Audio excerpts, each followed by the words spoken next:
Meditation can reduce stress, clear your mind, and even lower your risk of heart attack and stroke. So why aren't we all doing it? Right. Our next guest believes he knows why. Please welcome the author of this book, Wise Mind, Open Mind, Finding Purpose and Meaning in Times of Crisis, Life, Loss, and Change. Please welcome Dr. Ronald Alexander. Welcome to the show, Ron.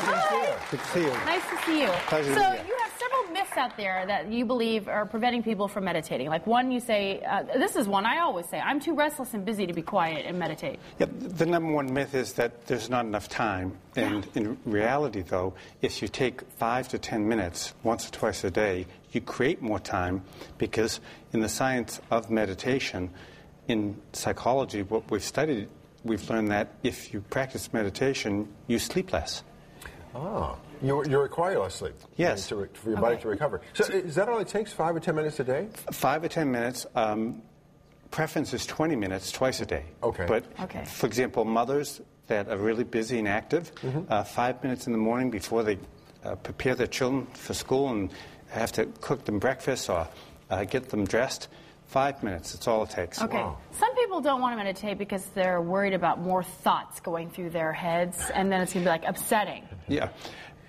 Everybody who meditates, I've been meditating for 40 years, and I have lots of random thoughts. Okay. And so everybody has those random thoughts, but the key is to realize that just by focusing on your in-breath and your out-breath and letting go, breathing out, just like that, a lot of those random thoughts, they recede to the background, and what comes to the foreground is clarity, peacefulness, bliss, and a sense of organization. Should I be thinking of something, like the beach or something? I was just meditating. I'm sorry. I mean, should I have a picture in my head? Well, actually, it's best to just have nothing in your head. Just go into the void.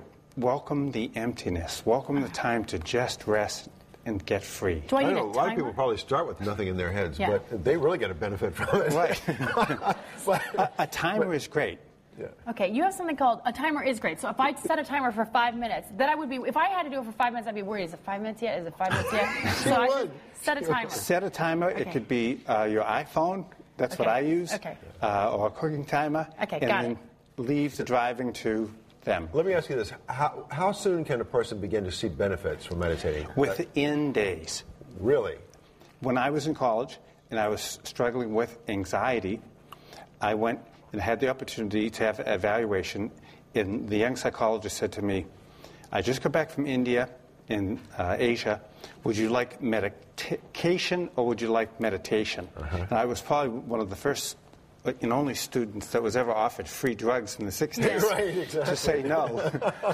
And I said, I would like meditation, and within 3 or 4 days, I started to feel great. Wow. Okay, you have something called mindfulness meditation. What's that? Mindfulness meditation, it's a 2,400-year-old ancient practice that teaches you how to be mindful of each and every moment, to be mindful of when you're cooking food, you're driving in the car, you're standing at the bank, to be mindful of your thoughts, your feelings, your sensations, to be mindful of conversations, what people are speaking to you about, and to be mindful of your own listening. Yeah. So tell us about the health benefits again of Well, meditating. health benefits are extraordinary. For example, science has proven that you can lower blood pressure, decrease skin temperature, increase oxygenation to the brain, and create millions of new neuronal cells in the brain. And not to get too technical, but the very specific part of the brain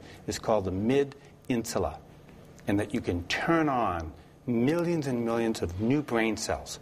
It seems to me that many people somehow think of meditation as something that's sort of mystical and, way out there on the fringe. And yet, the way you describe it, it sounds like something very natural, just breathing and being aware of that breath and the release that it's giving you. Yes, it's a very practical exercise that's in my book, Wise Mind, Open Mind. I coined a new term in the field, and I call it mind strength.